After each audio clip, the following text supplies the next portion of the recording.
Түүнийг зочид буудалд ирэхэд үйлчлүүлэгч нь хойд эцэг болох Мартин байхан дээр.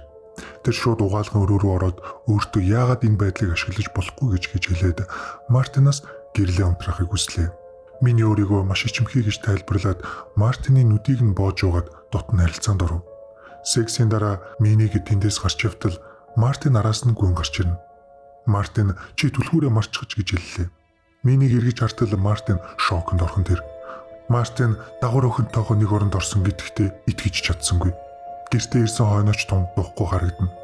Тэр шөнө Даяаныг унтсан хаагуур Мартин Мини дээр ирж тэр шөнийн явдлыг мартахыг түүнээс хүсв. Харин Мини хойд эцэгтэйгээ явуулахыг хүсч байлаа. Энэ өдрөөс тэр хоёрын эр эмээ харилцаа эхэлгэн тэр.